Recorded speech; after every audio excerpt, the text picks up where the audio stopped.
What is going on, guys? Taylor Stuber with Locks DFS.com, bringing my locks and sleepers for this Wednesday 7-game NBA slate. Slate starts 30 minutes later than usual.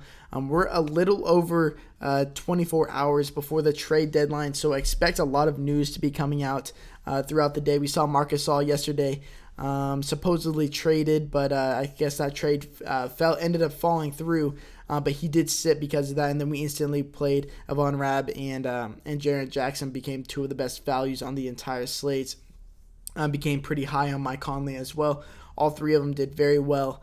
And it's going to be the same thing today, so make sure to get into the Slack chat, the private live stream if you are a member. We did just drop the season pass to $200 if you want to join it. The link is going to be in the description, locksdfs.com if you want to try us out. And if you want to enter for a free season pass, all you have to do is subscribe, like the video, and then comment below with your favorite play of the day, and we're going to select a winner every Sunday or Monday.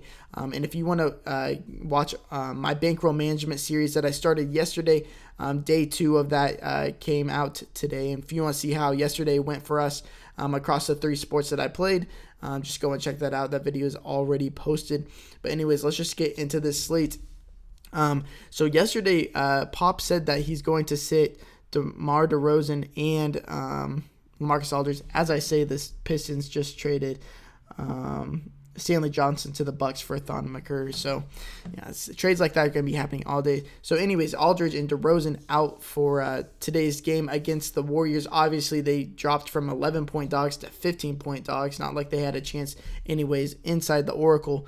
So, it's going to open up a ton of value. As of right now, these are probably the best values on the entire slate. We got DeRozan, White, and Aldridge off the court.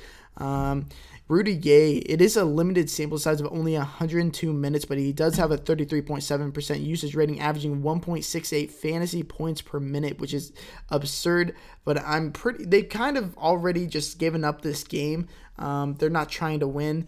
So I feel like I don't predict blowouts, but unless it's a spot like this, I really think that Rudy Gay is kind of concerning because he is 6K on FanDuel, 5.9K on DraftKings. He might play first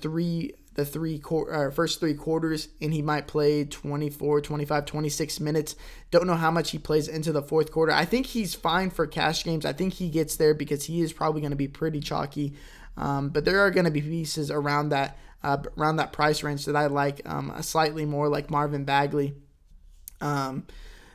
In a better matchup, but Rudy Gay I think is a fine play, and I think some of the chalkiest player on the slate is probably going to be Davis Bertans, but he only garners a 13.6% usage rating in a pretty good sample size of 205 minutes, averaging 0.77 fantasy points per minute. I think regardless of blowout, he probably plays 32 minutes, so I think he's fine, especially on DraftKings where he is, I believe, 4.1K small forward, power forward eligible, and then over here on FanDuel, he is 4.3K. Don't mind him. I like the guards over here, the point guards. I like Bryn Forbes. We saw last game with White out. He played 32 minutes to Patty Mills 25 minutes. So I slightly prefer Forbes, even though with these guys off the court, Patty Mills averages just over a point per minute, and then Bryn Forbes just under a fantasy point per minute. But if Bryn Forbes is going to play 5 to 7 more minutes a game, I'm going to take Bryn Forbes every time, and I think he's going to be less chalky.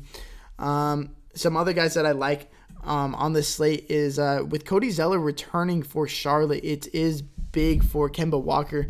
Kemba Walker without Cody Zeller on the court this year averages 1.13 fantasy points per minute. With Cody Zeller on the court with Kemba Walker, he averages 1.3 fantasy points per minute. We saw earlier in the year that Kemba is he runs the pick and roll at the most frequent rate in the entire league, and Cody Zeller is a key part of that. And without Cody Zeller for the last couple month or so, he's been out for a long time. Kemba's production has dipped significantly. We saw just last game he put up 60 plus fantasy points with Cody Zeller playing 23, 24 minutes. And so I think Kemba is a great play, and I think his price really hasn't adjusted all that much to it. 9.3K against a Dallas team who's bottom in the league in terms of defensive rating, especially now that they're without DeAndre Jordan, and they added guys like Tim Hardaway Jr. and Trey Burke who are awful defensively. Kemba only 8.8K over here on DraftKings. Like him a ton. And then, like I alluded to earlier, Cody Zeller. I think 4.3K is a great price. I think his minutes are a bit limited right now just because he's coming back from an injury. But I think they want to pair him with Kemba as much as possible. And I say this assuming that this Marc Gasol trade doesn't get fixed and doesn't go through, because Cody Zeller might be involved in it. We don't know who's going to be involved in it. But if it takes other guys off the court, like guys like Batum, I can see Batum being one of the guys that gets traded. It's going to open up more usage for guys like Kemba Walker and Cody Zeller. So I like those guys quite a bit. And then the last guy I'm going to talk about is Chris Paul. In the 4 games that he's returned from his injury, his fantasy production has actually gone up from 1.1 fantasy points per minute, which is what it was before, up to 1.2 fantasy points per minute. Gets a pace-up game against Sacramento, who is second in the league in terms of pace. Defensively, bottom 10 in the league, and he's only 7.1K. He was on a minutes restriction earlier since this return, but just last game he played 33 minutes, scored about 39 fantasy points. I think he absolutely crushes that this price tag of 7.1K. 40 fantasy points is definitely in the realm of possibilities, and I think it's one of the more likely outcomes. And 7.6K on FanDuel is really enticing as well. Like these guys quite a bit. Now we go over here to PrizePicks. I'm going to give away 2 free picks. I'm assuming Julius Randle is going to miss this game again, so I like the over on Drew Holiday against the Bulls, who are bottom 3 in terms of defensive rating. Awful defense. In that game, it's only a 1-point spread currently in favor of the Bulls, which is crazy to even think. I can't really fathom it. And then Luka Doncic, I like the over of 44.9, even though Trey Burke, Courtney Lee, and Tim Hardaway Jr. are going to be back.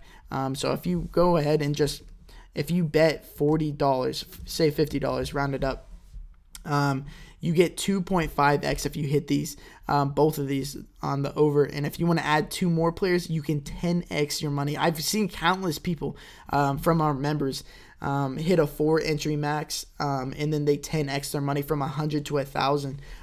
You can do this. It's pretty easy. And if you want to play on PrizePicks.com, link is going to be in the description. But when you deposit, use code LOCKS, LOCKS, when depositing, and you will receive an instant $100 or an instant 100% match, no drip, up to $1,000. So if you deposit $250, you get $250 instantly in your account to play with, and you get a free two pick entry for $50. So if you played this, your entry fee is going to be free.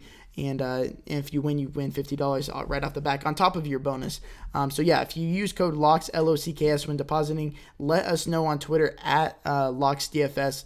Attach your email with it, and we will let you get access to our site on locksdfs.com, and you'll receive myself, Addie's England Christian's favorite NBA, college basketball, NHL, PrizePicks plays every single day. And yeah, best of luck tonight, and until next time, peace.